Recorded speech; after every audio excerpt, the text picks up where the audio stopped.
The airport lounge shimmered with soft lights, yet the CEO, Adrian Volkov, felt colder than the glass walls around him. He had achieved everything the world said mattered. But today he stood with a one-way ticket and no idea where to go, for the first time in years. His assistant was not beside him. No board, no deals, just silence. He stared at the departures board without seeing anything. His world had been career, meetings, deadlines, and the loneliness. He never admitted to himself. His flight had been delayed, and he lowered himself into a chair, feeling heavier than ever.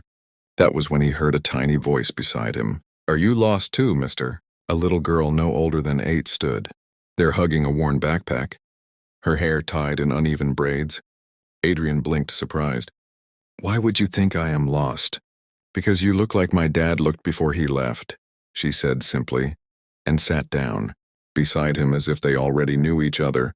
He looked at her small face full of honesty, and something inside him softened. "Where are your parents?" She pointed to a broken suitcase handle on the floor. "My mom went to ask the lady about our tickets. She told me to wait. But sometimes she forgets things 'cause she gets tired a lot." She lowered her voice. "I don't let her know, but I get scared."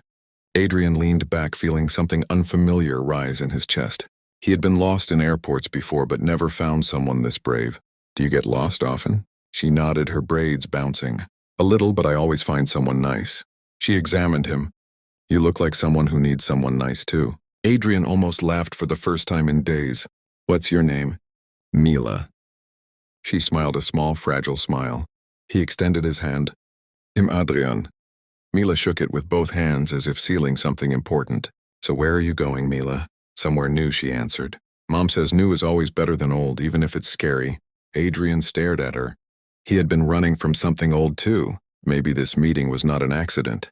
They waited together as passengers hurried past in waves. Mila swung her legs, humming a tune that sounded both cheerful and sad. Adrian felt strangely calm beside her. "Do you travel a lot, Mila?" "Not before," she said. "Mom worked at a bakery, but it closed, and then we moved again." Her voice dimmed. "Sometimes we chase good things, but they run faster than we do." He felt a sting in his chest at her words. "What about your dad?" She shrugged. "He left when I was 5. Mom said he was chasing his own sky, but forgot to take us."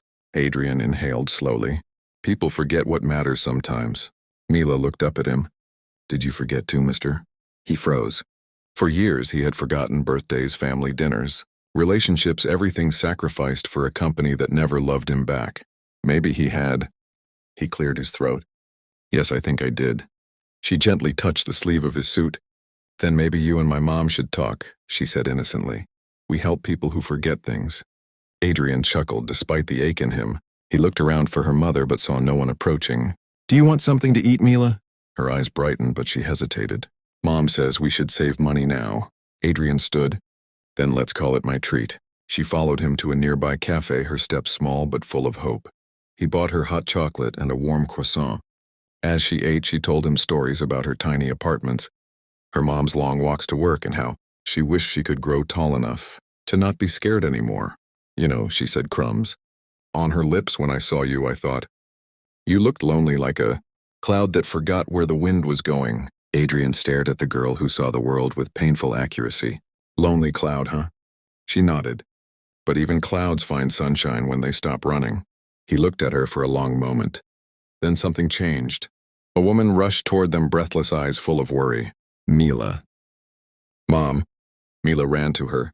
The woman hugged her tight, trembling. "I told you to wait right here. I got scared when I didn't see you." "I'm sorry, Mama. I was talking to him." The woman turned to Adrian, tense but grateful. "Thank you for watching her." Her voice cracked with exhaustion. Adrian nodded, but the moment their eyes met, something struck him. Recognition. Pain. Strength. She thanked him again, and they turned to leave. But Mila looked back. "Are you coming too, mister?" Adrian felt a pull he could not explain. He found himself following them to the gate as if guided by instinct. The mother tried to hide her cough and the way she steadied herself on every step. Adrian noticed everything.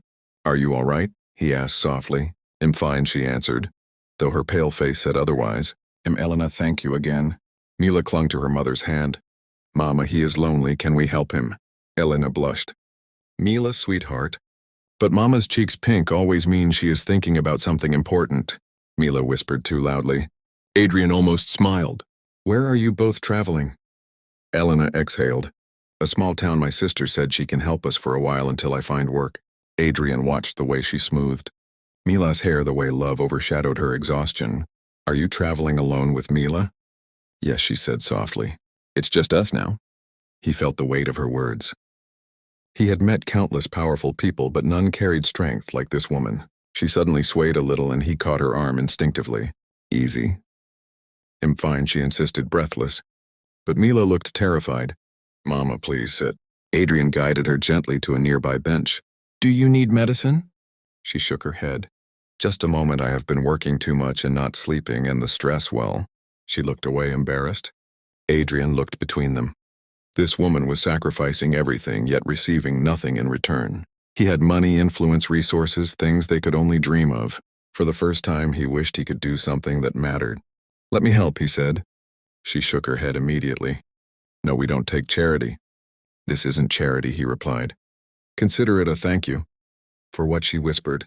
For reminding me what real strength looks like. Elena looked stunned. Before she could answer, the boarding announcement echoed across the hall. Passengers immediately lined up. Elena stood unsteady but determined.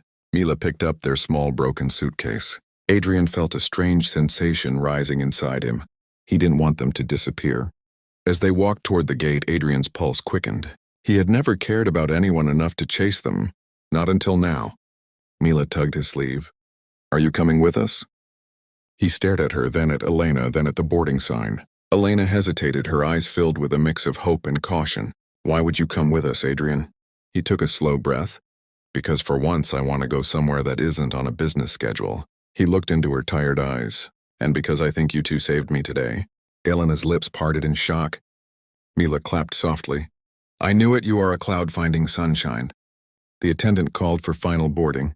Elena looked from her ticket to Adrian. I don't know your story, she murmured, but I can see you are carrying something heavy. He nodded. Too heavy for one person. They stood facing each other as the airport buzzed around them. Mila whispered. Mama, let him come. Elena swallowed hard. We don't have much, she said quietly, but we do have space for kindness. Adrian felt something warm pierce through the coldness he had lived in for years. He stepped closer, not touching, but close enough to feel their presence. Then maybe this is exactly where I am meant to be. Their eyes met and the world around them blurred. The plane waited. A new beginning waited. And Adrian, for the first time in his life, was ready to step toward something that felt like home.